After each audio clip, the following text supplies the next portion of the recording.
राधे राधे। कैसे हैं आप लोग? ईश्वर कृपा से आप सब अच्छे होंगे। ईश्वर सब पे कृपा बनाए रखे, सबका कल्याण करे। आज हम बताने जा रहे हैं चैत्र कृष्ण पक्ष की जो एकादशी होती है उसको पाप मोचनी एकादशी कहते हैं। पाप मोचनी एकादशी के नाम से उसको जाना जाता है और उसके बारे में हम बताने जा रहे हैं। और चैत्र पाप मोचनी जो एकादशी है चैत्र मास की, उसकी कथा भी बताने जा रहे हैं। तो ये चैत्र मास जो कृष्ण पक्ष की एकादशी होती है, ये उसमें व्रत रखा जाता है पाप मोचनी एकादशी का।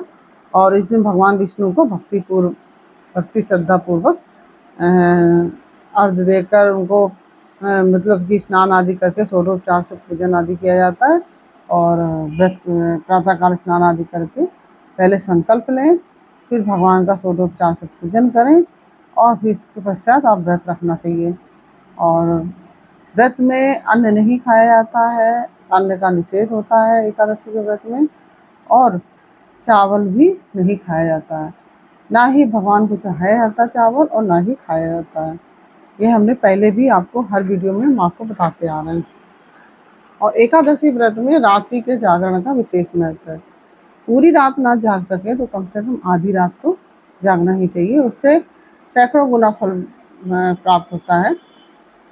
और भजन कीर्तन करना चाहिए रात्रि में। ओम नमो भगवते वासुदेवाय का जप करें आप, तो आप 108 करना चाहें मंत्र तो 108 मंत्र कर लीजिए, 1 माला कर लीजिए, 2 माला कर लीजिए, जितनी आपकी श्रद्धा हो उतना कर सकते हैं।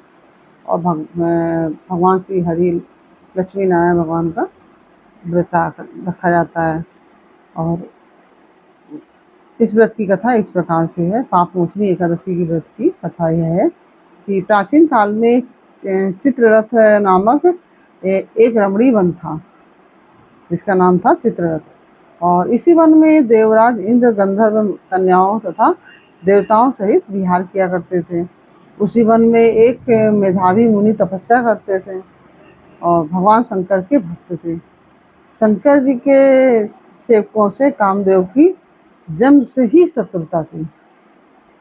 जो शंकर जी के सेवक थे उनसे कामदेवों की जन्म से ही शत्रुता रहती थी। अप्सराओं को साथ लेकर अपने मनमोहक बाणों को कस लिया और मुनि को तपस्या से तपच्युत करने के लिए मंजू घोषा नामक अप्सरा को भेजा। और युवावस्था वाले मुनि अप्सरा के हाव भाव, नृत्य, गीत और कटाक्षों पर काम मोहित हो गए। रस विलास करते करते 18 वर्ष बीत गए और अप्सरा एक दिन स्वर्ग जाने की आज्ञा ऋषि से मांगने लगी। ऋषि बोले, आज तो पहला ही दिन है, कल चली जाना। अप्सरा ने पंचांग खोलकर दिखाया तो ऋषि को ज्ञात हुआ कि इस पापनी ने मेरी तपस्या को भंग कर दिया है।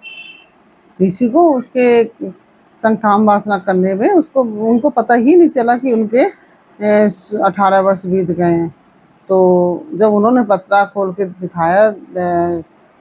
दिखाया जब अप्सरा ने, तब उनको ज्ञात हुआ कि इस पापनी ने मेरी तपस्या को भंग कर दिया है। क्रोधित होकर ऋषि ने श्राप दे दिया, जा तू पिशाचनी हो जा। अप्सरा बोली, हे महाराज, मेरा उद्धार कैसे होगा? तपस्वी, क्योंकि जब उसको श्राप मिल गया तो वो डरने लगी कि अब मेरा उद्धार कैसे होगा। तो उसने ऋषि से हाथ जोड़कर प्रार्थना की कि हे महाराज, मेरा उद्धार कैसे होगा? ऋषि बोले, पाप मोचनी एकादशी के प्रभाव से तुम्हें दिव्य शरीर मिलेगा, तुम्हें फिर से एक दिव्य शरीर मिलेगा।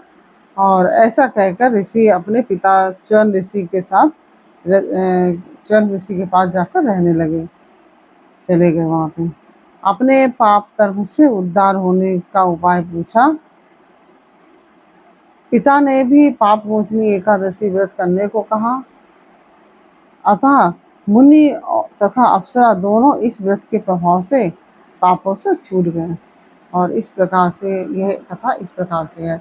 ये पापों का नाश करने वाली एकादशी है। इस एकादशी के व्रत रहने से हमारे पापों का नाश होता है। और एकादशी व्रत तो अपने आप में ही बहुत अच्छा है और यह व्रत सभी को रखना चाहिए। और ये व्रत कथा जो हमने आपको बताई है पाप पूजनी एकादशी की, ये आपको कैसी लगी? अच्छी लगी हो तो वीडियो को लाइक शेयर कीजिए और कमेंट में राधे राधे अवश्य लिखिए। और नहीं भी अच्छी लगी है तो भी आप कमेंट कीजिए।